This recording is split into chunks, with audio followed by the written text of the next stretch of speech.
Salut les loups de mer, bienvenue pour cette nouvelle vidéo. Aujourd'hui on va parler de match group. Alors j'ai un casque qui m'amochit clairement et ça va plutôt bien avec le thème de la vidéo, mais c'est pour votre bien, c'est pour vos petites oreilles les gars. Parce que bon bah voilà, de toute façon on voit bien que c'est un micro de casque et je pense que le son sera plus propre comme ça. Donc du coup, match group, qu'est-ce que c'est? Ça va être un quickie, hein, je vous le dis. Franchement, je pense qu'en 5 minutes, on aura torché le truc. Et c'est pour des bonnes nouvelles. Donc, Match Group, c'est une entreprise, un groupe de sites de rencontres, en gros. C'est-à-dire que c'est un développeur qui fait, on les voit ici, hein, on y viendra juste après, mais en gros, Tinder, Plenty of Fish, Hinge, OkCupid, Mythic, Hasard, Pair, etc. Ok. Donc bon, globalement, je pense que c'est plus connu surtout pour Tinder et Mythic. Peut-être Hasard, je crois que c'est pas mal connu aussi. Mais personnellement, le seul que j'ai utilisé dans tout ça, c'était Tinder. Euh, donc, on attaque avec le disclaimer. Et alors, attention, on va faire la classique. Je vais me mettre là. Ah!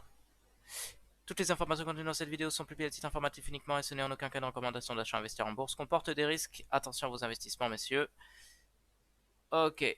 Donc, une fois que la partie légale est passée, on attaque sur les performances. Sur les performances, qu'est-ce qu'on voit? On voit que ben, c'est assez exponentiel. On voit qu'il y a une chute en 2020 due au Covid, même si clairement c'est ridicule, puisque le fait d'être resté, d'être bloqué chez soi, ça n'empêche pas de faire des rencontres en ligne, et même au contraire, ça encourage ces rencontres en ligne, donc du coup, bah, ça aurait dû monter. Bon, après, c'est ce qu'on a vu après la tombée, c'est remonté assez vite, c'est même monté très vite, puisque finalement, bah, il y a eu une explosion de l'utilisation de ces sites de rencontres et de ces applications surtout de rencontres. Et aujourd'hui, bah, ça stagne, hein. Clairement, on est au même niveau que bah, fin 2020, début 2021, donc en décembre à peu près. Et donc bon, cette stagnation, c'est plutôt une bonne chose, hein. Ça veut dire que ben, on est en train de faire une phase d'accumulation et avant de pumper un peu comme disent les cryptomaniaques.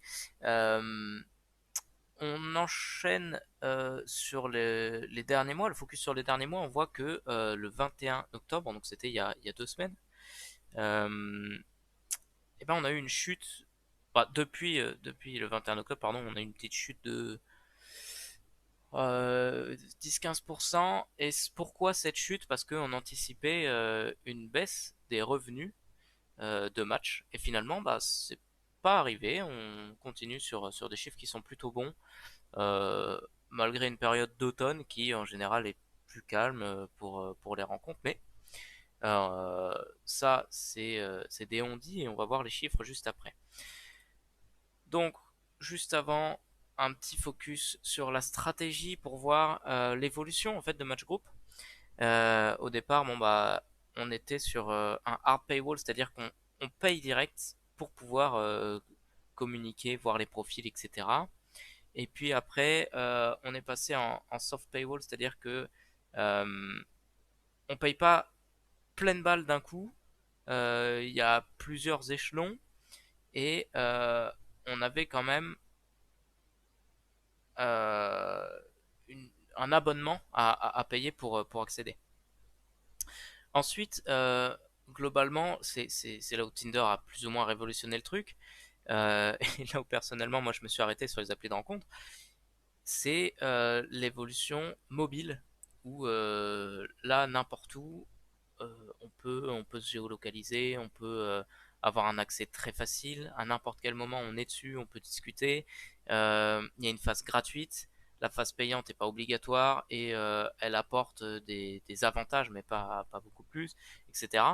Et donc là, ils sont dans une phase 4, plus guidée par l'intelligence artificielle, avec ben, des add-ons dedans de vidéos, de musique, de meilleurs moyens d'en apprendre plus les uns sur les autres avant de se rencontrer. Donc voilà. au niveau des résultats, je vais pas trop rentrer dans le détail hein, sur comment fonctionne l'entreprise et qu'est-ce qu'ils vont faire dans les 10 prochaines années. Et si ça vous intéresse, demandez-moi en commentaire ou s'il y en a beaucoup, soit je referai une vidéo, soit je répondrai aux commentaires un par un. Euh, mais là, on est là vraiment juste pour parler des résultats et ce qu'ils ont publié hier. Donc, ils ont publié une hausse de résultats par rapport au Q3 de l'année dernière, donc c'est-à-dire à septembre, en gros de juillet, août, septembre, ok, de l'année dernière, et juillet, août, septembre de cette année. Donc, on voit qu'on a une amélioration de 25% du chiffre d'affaires, donc ça c'est énorme. On voit que on a une marge opérationnelle enfin, des revenus opérationnels qui sont augmentés de 10%, donc ça c'est très bien aussi. Et donc l'EBITDA c'est en gros les revenus avant les taxes, avant certaines dépenses. Donc voilà. Bon bref, c'est monté. Le plus important c'est de se dire bon voilà, ils ont fait 25% de chiffre d'affaires en plus, c'est très très bien. En dessous, on voit la localisation de, de ces bénéfices, de ces résultats. Donc par secteur, par, par localisation, vraiment je pense que c'est le meilleur mot pour le décrire. Où est-ce qu'on a fait des montées en performance? Donc en Amérique finalement, aux États-Unis c'est le moins haut. En Europe ça a un petit peu monté. Euh, et on voit qu'on a chopé un 36% ici sur le reste. Donc au total on se fait un plus 16%. Donc on a plus de payeurs. Ça c'est une très bonne chose. Euh, Si on regarde sur Tinder, qui est pour moi le cœur de gamme, alors très personnellement, c'est vraiment la façon dont je vois cette entreprise, c'est que clairement elle est portée par Tinder. Je connais pas très bien finalement les autres, donc je m'abstiens d'en parler, mais pour Tinder, on voit que il y a de plus en plus de gens qui payent sur cette application euh, pour avoir des bénéfices, donc ça montre que il y a un besoin, il y a une clientèle derrière, et que le ratio entre le coût de l'abonnement et les avantages qui sont donnés par cet abonnement sont assez intéressants pour qu'on augmente ce nombre de payeurs. Ok. Donc là, c'est la partie la plus intéressante, hein, c'est clairement pour ça que je fais cette vidéo.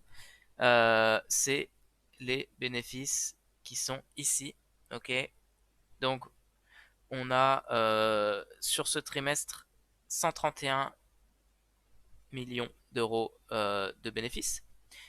Et à la même date l'année dernière, sur les 3 derniers mois, donc c'est-à-dire juillet à septembre, on avait 141 millions d'euros. Donc on voit qu'on a baissé au niveau des revenus. Et c'est ça qu'on anticipait, hein, clairement sur la courbe qu'on a vue ici. Euh, c'est que on baisse en fait au niveau des revenus. Par contre, ce qui est vachement intéressant, c'est de regarder par rapport aux 9 mois glissants, c'est-à-dire en gros de janvier à septembre sur 2021 et 2020. Donc là, on voit euh, que on a fait des très bons résultats par rapport à l'année d'avant. Alors en vrai, c'est pas si vrai que ça, puisque ce qu'il faut regarder, c'est cette ligne-là, puisque l'année dernière, bon, c'est les taxes et tout ça hein, qui nous ont tapé. Mais sinon, au niveau des revenus, on était identiques. Ok. Donc, il n'y a pas énormément d'amélioration. Il n'y a même pas vraiment d'amélioration, hein. On voit que ici, on a 5000 de plus, donc ça compte pas tellement.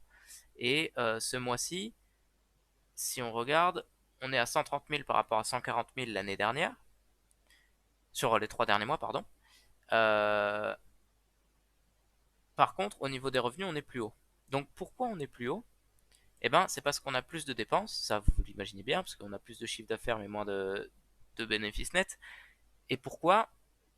Hop, pardon, on va regarder ça là d'abord.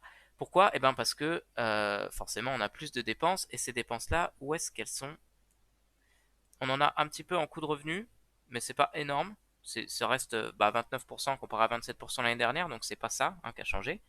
C'est pas les ventes non plus, on a même été mieux que l'année dernière. C'est pas l'administratif. Par contre, on a du développement. Donc on voit ici qu'on a quand même 30 000 qui est parti dans du développement, ça c'est bien. On a un petit peu moins de dépréciation, par contre on a un petit peu plus d'amortissement. Mais bon voilà, donc en gros on a un petit peu plus de revenus et un petit peu plus de développement. Ce qui fait que bah, on a plus de dépenses sur le le, le troisième trimestre. Et c'est comme ça qu'on perd en gros 140 000 euros. Ok. Bref, donc en gros 445 000 euros, ce qui est à peu près identique à l'année dernière. Et si on compare du coup l'année dernière, on avait fait 560 000 euros, un truc comme ça, de bénéfices sur l'année. Ok. Donc on est sur la même lancée, hein. Là, on va sûrement faire pareil, hein, un petit 130 000 sur le dernier trimestre, ce qui va nous amener, hein, pareil, sur les mêmes chiffres que 2020. Donc on va encore monter sur les revenus. Par contre, on va pas vraiment monter sur les bénéfices. Donc ça, c'est un petit peu dommage qu'on stagne. Par contre, on a un chiffre d'affaires qui est plus grand, donc c'est intéressant. Euh, et bah, c'est tout ce qu'il y a à dire. J'avais dit que c'était un quickie, donc je vais pas aller plus loin. Mais ce qui est intéressant, c'est que là, on a enchaîné une petite baisse. On a des résultats qui sont franchement pas mauvais. Donc on pourrait continuer cette tendance à la hausse. Il n'y a pas vraiment de raison que ça chute. Au pire des cas, on devrait stagner. Voilà, bah, c'est tout ce que j'ai à dire, les loulous. Et on se retrouve demain pour une vidéo sur Activision qui vient de publier ses chiffres. Donc là, je vais tourner aujourd'hui la vidéo et je la publierai demain pour Activision. Pour tous les gamers qu'il y a sur cette chaîne YouTube. Du coup, à plus. Et puis, soyez sûrs et soyez sereins dans vos investissements, les gars. À plus.